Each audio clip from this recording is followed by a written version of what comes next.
E aí pessoal, meu nome é George, esse é o Geolê e Geoleu. Você não precisa de um chamado missionário, do Iago Martins. Yeah!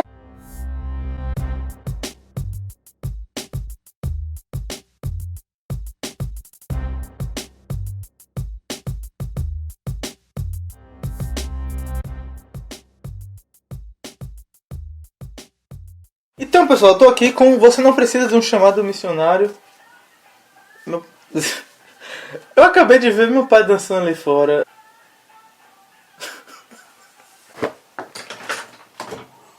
Pai! Ei? Esse barulho tá atrapalhando, eu tô gravando aqui. Ué, você tá falando mais alto que eu, banjo. Então pessoal, eu tô aqui com Você Não Precisa de um Chamado Missionário, um livro do Iago Martins, publicado pela BT Books, e é o primeiro livro do Iago. Olha só que coisa legal. Esse livro aqui é o primeiro também da série Grande Comissão. Pra quem não sabe, já faz bastante tempo que o Iago começou a escrever esse livro. Esse livro é um trabalho de anos de pesquisa, se não me engano, aproximadamente uns 3 anos, acho que mais. E esse livro seria publicado como um livro apenas, bem grande, comentando sobre a Grande Comissão. Porém, depois de algumas conversas, depois de alguns conselhos, depois de muitas coisinhas, foi resolvido que seria publicado em uma série de 4 livros pela BT Books. Então, nós temos aqui o primeiro, Você Não Precisa de um Chamado Missionário. Olha só que coisa provocante. Logo de cara assim, pá! Descubra como finalmente vencer a preguiça, a timidez e o medo de evangelizar. Bom, você não precisa de um chamado missionário, então... Eu preciso de quê? Então eu não preciso evangelizar? Eu não preciso fazer missões? Bom, aqui atrás a gente já vê que não, né? Ele tá falando sobre vencer preguiça, vencer timidez e medo de evangelizar. Então sim, você deve evangelizar. O livro tem a apresentação da Norma Braga, que deixa a gente realmente com vontade de ler mesmo o livro, sabe? Bom pessoal, esse livro aqui tem 10 capítulos, eu vou tentar comentar brevemente aqui sobre cada um deles, beleza? O primeiro capítulo é chamado Missões e Motivação, e vai falar sobre motivação em geral, e como a motivação é importante, porque deve ser valorizado a ortodoxia, que é um pensamento correto, a ortopraxia, que é uma prática correta, mas também a ortopatia, que é sentimentos corretos, e a motivação vai entrar aí, ou seja, o que move você a fazer as coisas vai fazer diferença no valor dessas coisas em si que você faz. Ele fala um pouco do que a Bíblia fala sobre motivação e a importância disso. E Iago questiona, por exemplo, pessoas que dizem que não importa a motivação. Tipo, não tô nem aí por que você faz isso, o que importa é que você faça. Como se o fato de alguém fazer algo aparentemente bom não precisasse de questionamentos. Quando na verdade é exatamente o contrário. O fato de alguém fazer algo aparentemente bom requer um questionamento para saber se essa motivação também é boa. Se aquele pacote é completo, entendeu? Ou se é apenas fachada. E todo esse capítulo o Iago quer falar sobre como motivação faz toda a diferença para fazer missões. E apenas motivações bíblicas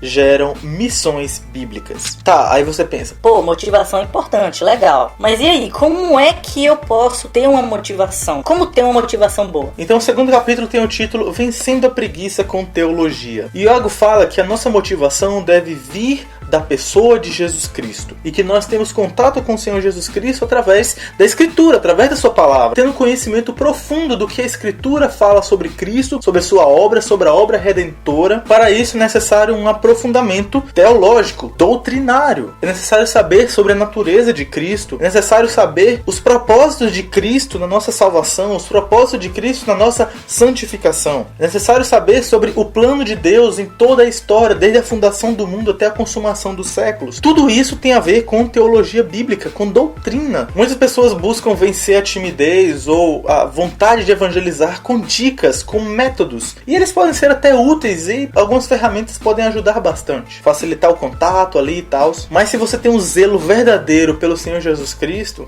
as dicas são simplesmente descartadas. O fato é que ter uma paixão pelo Senhor Jesus Cristo causa uma força propulsora suficiente para evangelismo, de forma que nada mais é necessário. O Iago defende que se não fazemos missões, se não evangelizamos, é porque não fomos impactados o suficiente pela glória de nosso Senhor. É porque nos falta um zelo suficiente por nosso Deus. E não existe essa dicotomia que alguns fazem de um lado nós temos teologia e do outro nós temos missões. De um lado nós temos o pensar e do outro lado nós temos o fazer. Não é um ou outro, mas sempre os dois. O Iago diz o seguinte: e sumam as teologias que não impulsionam missões e as missões que não têm firmeza teológica. E se a nossa motivação é o Senhor Jesus Cristo, na verdade é essa a mensagem que iremos levar. Se nós estivermos cheios da palavra de Cristo, Ele será a nossa motivação e tudo que precisamos para ir e anunciar. Mas então, a gente já sabe que precisamos ter uma motivação correta, já sabemos como buscar essa motivação, que é buscando o Senhor Jesus Cristo, mas que aspecto do Senhor Jesus Cristo é que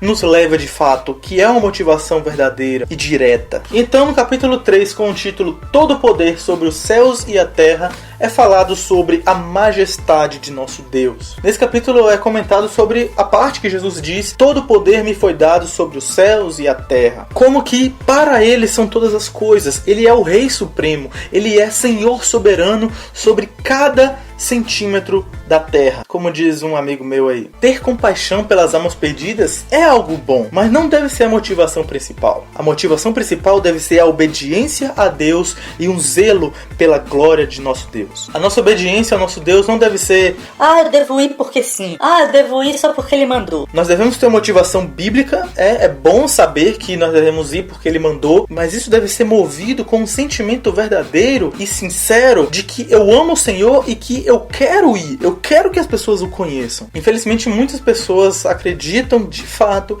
que devem fazer missões, que devem pregar o Senhor Jesus Cristo, e independente das motivações. Na verdade, alguns até vão dizer que não devo questionar o ministério daquele cara, não devo questionar sobre a vida dele, porque pelo menos ele está falando de Jesus. O Iago nos chama a atenção para o fato de que motivação faz toda a diferença. Nossa motivação deve ser bíblica e fundamentada essencialmente na majestade de nosso Deus. Então, se você está longe desses caminhos, o Iago traz uma aplicação para a sua vida. Está fazendo missões por motivações erradas? Primeiro, arrependa-se disso. Arrependa-se. Tenha consciência verdadeira de que não é dessa forma que deve ser. Tenha convicção de que você está fazendo a coisa de uma forma errada, que precisa mudar. E continue fazendo. Não pare de fazer só porque você está indo no caminho errado. Continue fazendo em submissão a Deus e pedindo que Ele mude o seu coração. Então, se autoexamine e continue a trabalhar. Capítulo 4 tem o título Destrinchando Mateus 28:18. Nesse capítulo, o Iago vai falar um pouco mais sobre a autoridade de Jesus Cristo. No capítulo 3, ele fala que Jesus Cristo tem autoridade. Nesse capítulo 4, nós vemos a natureza dessa autoridade. Uma autoridade que procede de Deus, o Pai. Uma autoridade que é exaustiva, é a autoridade sobre tudo que há. Então, sendo assim, o nosso evangelismo deve ser cristocêntrico, porque Ele é o Senhor. Tudo deve girar em torno de Cristo. Tudo deve ser dele, por Ele e para Ele. Nesse capítulo 4 nós vimos uma pequena exposição da doutrina da soberania de Deus, de como Deus é soberano plenamente o tempo todo, sobre toda circunstância, sobre cada pessoa, sobre cada fato, sobre cada aspecto, sobre tudo, sem limite, sem igual. E Jesus Cristo tem todo esse poder, porque Ele mesmo é Deus. Então, depois de entender como é essa autoridade do Senhor Jesus Cristo, então fica a pergunta: como isso nos motiva? E essa realmente deve ser nossa motivação, porque o próprio Senhor Jesus Cristo diz, na passagem da Grande Comissão, que a Ele foi dado todo o poder sobre os céus e terra, portanto, ide. Todos esses 4 capítulos é basicamente girando em torno dessa citação aí que eu fiz. Basicamente em torno disso. Então, como essa autoridade nos motiva? Então, a autoridade de Cristo nos motiva porque ela nos confronta, ela nos vem impactar, nos comover, e nós sabemos que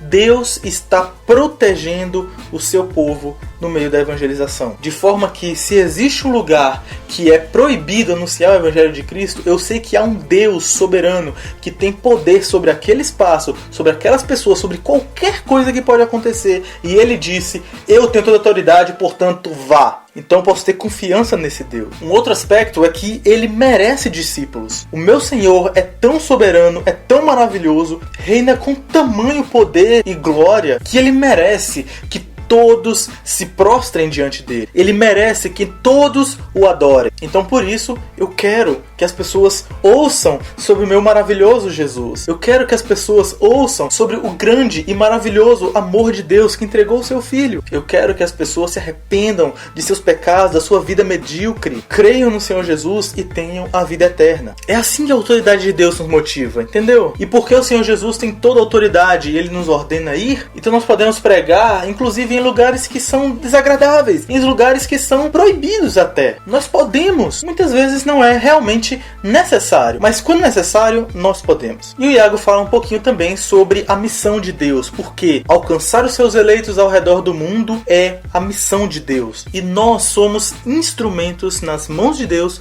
para alcançar esse propósito. É Deus mesmo que está indo através de nós, é o Senhor Jesus Cristo mesmo que está indo através de nós para alcançar o seu povo, as suas ovelhas que estão em outro aprisco. E nós podemos carregar as marcas de sofrimento do Senhor Jesus Cristo em nosso corpo. Então Iago diz: ame a glória de Cristo e a glória de Cristo vai mover você. Até essa parte eu colocaria como uma parte 1, porque é bem dentro de um contexto de motivação, soberania de Cristo e é bem fechadinho. Daqui em diante vemos algo um pouco diferente. No capítulo 6 tem o título Para quem é a ordem da grande comissão, que o Iago faz uma análise de algumas posições que mostram para quem Jesus fala quando ele diz: ide, pregar o evangelho, fazer discípulos, ensinar as nações, pregar a toda criatura, todas as variações da grande comissão que temos nos evangelhos. Para quem Jesus falou? Então ele traz 6 posicionamentos que são os seguintes. Primeiro, aos 11 apenas. Ele rejeita essa posição porque não faz sentido 11 pessoas evangelizarem o mundo inteiro, todo aquele povo ali e até os confins da terra, tanto que eles não conseguiram,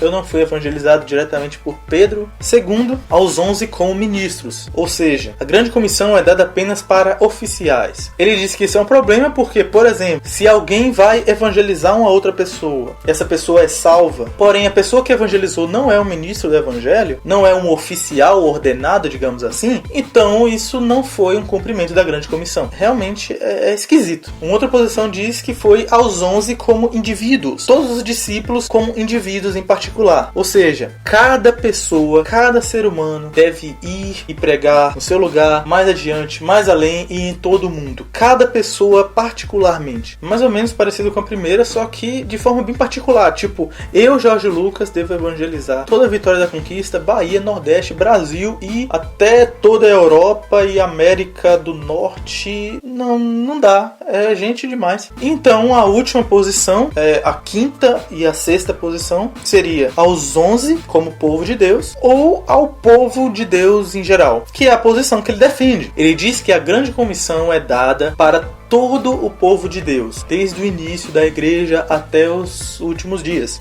Não a igreja dos últimos dias, uma outra igreja aí, que não é igreja, mas vamos lá. Toda a igreja existente, todos os eleitos contados. Ele dá aqui os seus argumentos e eu achei bem interessante essa questão. Algo interessante também que ele diz é que no momento em que Jesus fala da grande comissão, o Iago entende que não estavam apenas os 11. O texto bíblico nos diz que os 11 estavam presentes, mas não diz que eram só eles. Então é falado que estavam provavelmente outros discípulos, outras pessoas que também criam no Senhor Jesus Cristo, ouvindo aquelas palavras. E a aplicação dessa ideia é que nós todos devemos nos envolver com missões, porém não todos de igual forma, cada um considerando o seu dom, a sua vocação, o seu talento. Todos devem evangelizar, uns de uma forma, outros de outra forma. Então nós chegamos no capítulo 7, que fala sobre segurar a corda e a diversidade e especialização na prática. Todos devem ser missionários e se envolver com missões, mas será que todos devem sair da sua cidade para ir a um povoado pregar? Será que todos devem caminhar de cidade em cidade anunciando o evangelho? A gente sabe que tem muita gente que sequer tem capacidade física para fazer tal coisa. Então, como é que fica essas pessoas? O título desse capítulo tem como base a ilustração que é falado que o missionário é aquele que desce no poço segurando pela corda, mas pessoas devem ficar lá em cima também segurando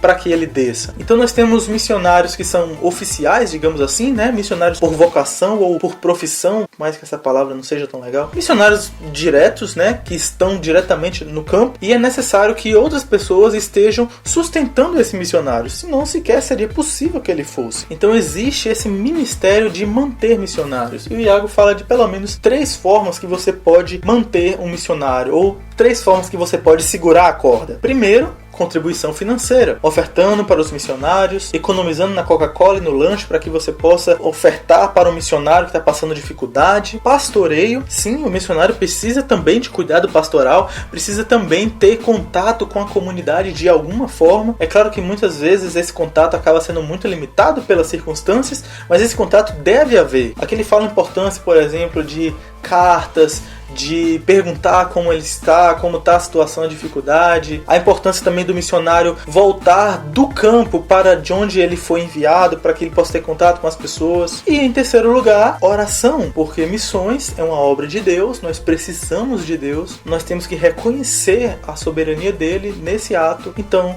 devemos repousar a nossa confiança nele somente. E assim que sustente os missionários, que dê força e vigor para que eles continuem trabalhando. Então esse ministério de segurar a corda, na verdade, é necessário. Nem todos podem ir, porque se todos forem, quem é que vai ficar sustentando? Então é muito importante também se envolver com missões, esse aspecto de segurar a corda. No capítulo 8 nós temos o título Você não precisa de um chamado missionário, que é o título do livro. Olha só, você já sabia, né, quando eu falei.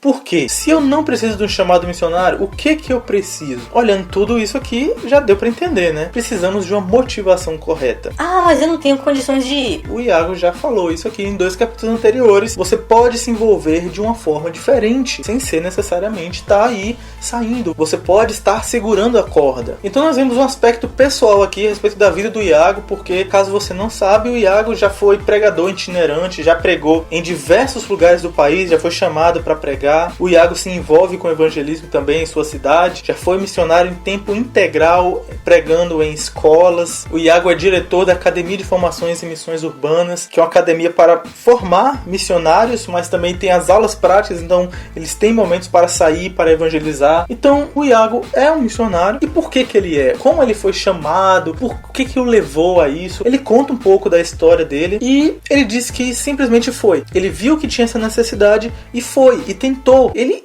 se arriscou. Ele fala, por exemplo, de como na Bíblia, muitas vezes, quando acontece um direcionamento especial da parte de Deus, e sim, ele reconhece que realmente isso acontece, mas quando acontece, os discípulos não estão lá com os braços cruzados. Pra onde será que Deus quer que a gente vá, hein? Eu não sei. Pra onde, Deus? Não é assim que acontece. Sempre quando acontece, os discípulos estão trabalhando. Quando o Senhor aparece de maneira sobrenatural para direcionar eles para um lugar, para comissionar eles para um lado, eles já estão trabalhando. É durante o trabalho. Então, se você vai ter um chamado sobrenatural ou não, você não precisa dele para ir. Você vai porque você obedece a uma ordem que já foi dada. Então, você deve parar e pensar: onde e como eu posso ser mais útil? Busque a resposta, vá e faça. No capítulo 9 nós temos o título Ide, indo ou enquanto vão, que ele faz uma análise desse imperativo, né? Muitas vezes é falado que a grande comissão é o cumprir o ide. Quantas vezes você não já ouviu essa expressão? Ou você fala essa expressão, ou você sabe falar mais disso do que de falar do seu nome. Cumprir o ide. Então existem alguns probleminhas em torno dessa palavra ide e fazer discípulos. Muita gente interpreta que ide, na verdade, no grego tal, tem a ver com indo. E é mais ou menos assim: você não precisa sair do seu lugar para ir evangelizar. Você vai seguindo sua vida e indo, faça discípulos. O Iago diz que há um problema nisso, porque ele cita o exemplo dele, mas isso pode ser aplicado a diversos casos. Se ele não sair da rotina dele para ir evangelizar, ele apenas mantém o que ele já tem programado e então faz discípulos, ele nunca vai evangelizar. Ele só tem amigos crentes, família crente, estuda, trabalha com crentes, o contato que ele tem do cotidiano pela rua é muito limitado, então ele praticamente não iria evangelizar e estaria justificado por isso, porque ele estaria indo. Um outro problema também é quando pessoas dizem que o id deve ser você sair do seu lugar para ir pregar, e isso deve ser lá na China, e isso deve ser lá nos Cocombas, e isso deve ser no sertão, na Amazônia, lá com os índios. E tem gente que leva isso tão a sério que às vezes está ali no contexto universitário, a pessoa é uma boa aluna, está ali estudando e tal, aí fala assim: eu tô muito triste porque eu não tô cumprindo o id. Mas por que não? Eu queria estar entregando minha vida para Jesus. Pô, mas você é um cristão, você tá aí fazendo a diferença onde você está. Não, mas eu queria ser missionário lá na África. Mas eu queria ser missionário lá na Ásia. Tipo, nada contra ser missionário na Ásia ou em outro lugar, entendeu? Tudo bem, você pode ser, tá? Não tô falando nada contra isso. A questão é que não necessariamente você precisa ir lá para cumprir o id, sabe? Parece que quanto mais longe você vai, mais obediente você é a esse mandamento, e não é isso. Mas e aí, como é que a gente pode entender isso? É indo, né, mantendo minha rotina, fazendo tudo normal e pregando, ou id, né, sair do meu lugar e ir para outro? O Iago defende que deve ser um equilíbrio aí. Você não precisa ir para um lugar tão longe, mas também você não pode ficar acomodado mantendo tudo que você tem sem ter uma disposição de sair para ir. Então é mais ou menos assim, peraí, ficou confuso esse negócio, né? Mas é assim, por exemplo, sim, você deve ir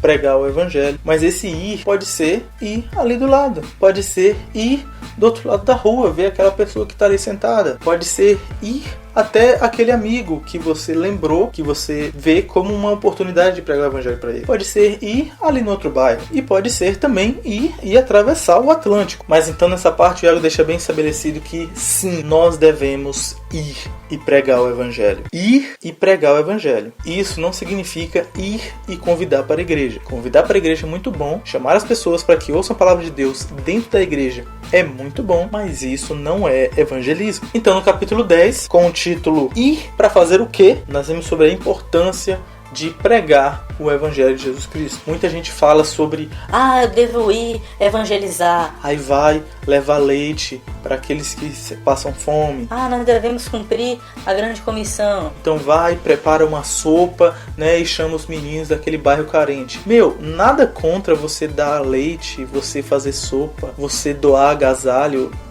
Lindo, maravilhoso, muito bom você fazer isso. Mas a grande comissão é sobre ir e fazer discípulos. O id é só o começo. Nosso dever é anunciar o evangelho para que eles creiam e sejam salvos, mas também para que o aspecto dessa salvação, o conteúdo desse evangelho, seja aplicado ao dia a dia de suas vidas. Então nós devemos ir e ensinar. Mas ensinar o quê? E aí a gente só vai saber no próximo livro. E aqui finaliza o Você Não Precisa de um Chamado Missionário.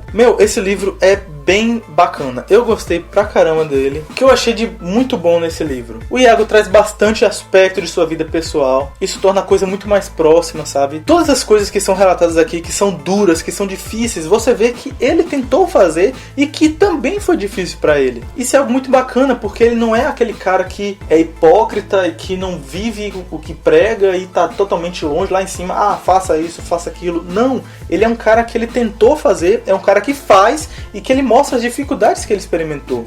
Isso é bem bacana. Um outro aspecto é que os capítulos são bem divididos. Sim, eu achei bem divididinhos mesmo. São bem fechados no que eles querem se propor. Outra coisa que eu achei bem bacana é que ele é bem completo por tratar de assuntos secundários de uma forma bem levada a sério. Tipo, se ele tá indo aqui por um caminho e tem uma parte aqui e fala, tem isso aqui também. Ele não apenas cita, mas ele dá uma entrada ali no meio do caminho, explica aquela coisa, explica aquilo, os debates que são envolvidos, entendeu?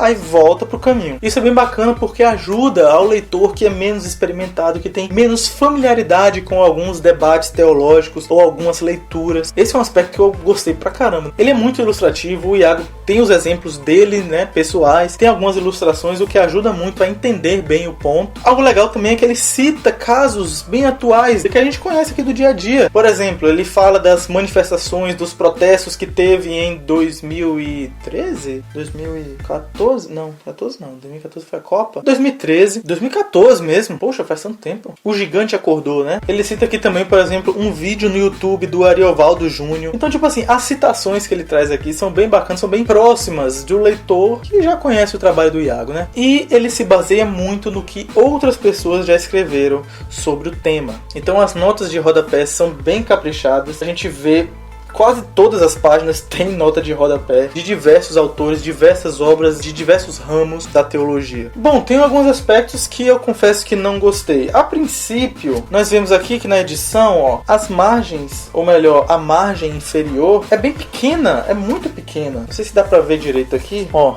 Nessa página aqui não tem nota de rodapé, nessa aqui tem. Quando a nota de rodapé fica menor ainda. Ah, não vai dar. Ó como é que fica, ó.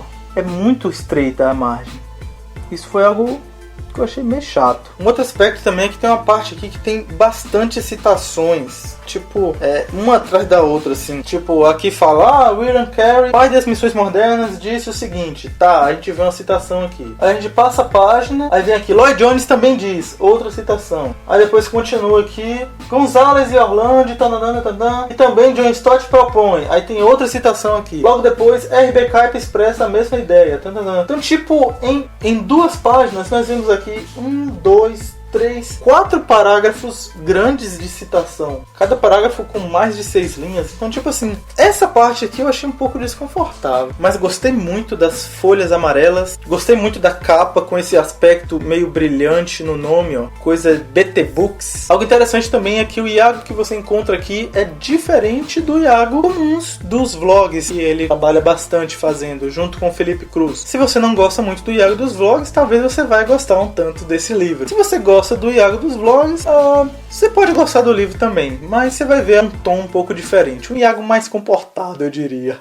A ideia do título é melhor percebida num todo do livro e é bem de caráter prático. O aspecto teórico e prático é bem paralelo, assim. Foi até comentado no lançamento do Iago pela Norma e realmente é notável isso. Então é isso aí, galera. Fica aqui minha dica. Você não precisa de um chamado missionário. Um livro do Iago Martins, publicado pela BT Books. Se você quiser adquirir esse livro, tá por 35 pila com frete incluso. Link na descrição para você comprar. Isso nesse presente momento em que eu estou gravando. É um livro que vale a pena. Recomendo você lidar com esse livro, você presentear esse livro para outras pessoas que você sabe que se interessa pelo assunto. E se Deus quiser, teremos as continuações por aí, que serão bacanas. Eu já tô ansioso, eu terminei esse livro me sentindo tomando cliffhanger na cara, tipo, ai, agora o que vai acontecer?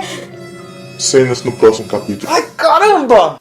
Iago, publica logo outro. BT Books, me ajuda! Então é isso aí, pessoal. Fica aqui a minha dica. Espero que você tenha gostado. Se você gostou desse vídeo, clique em gostei aqui embaixo. Compartilhe esse vídeo pros seus amigos, pra todo mundo saber, todo mundo ver, todo mundo curtir, todo mundo ficar feliz, todo mundo ficar legal, todo mundo... Não deixe de conferir a entrevista que eu fiz com o Iago. Sim, eu fiz uma entrevista perguntando algumas coisas pra ele sobre o aspecto do livro, sobre lançamento. Foi uma coisa bem legal. Dê uma olhada aqui no canal. E também no vídeo do 2 Dedos de Teologia tem o vídeo do lançamento do livro. Tanto o Iago falando do livro, a Norma falando do livro, Solano Portela, algumas cenas rápidas assim do momento do lançamento, o Iago lá bebendo água, riscando o livro dos outros, beleza? Então é isso aí, pessoal. Esse é a indicação. Você não precisa de um chamado missionário. Então, valeu e tchau.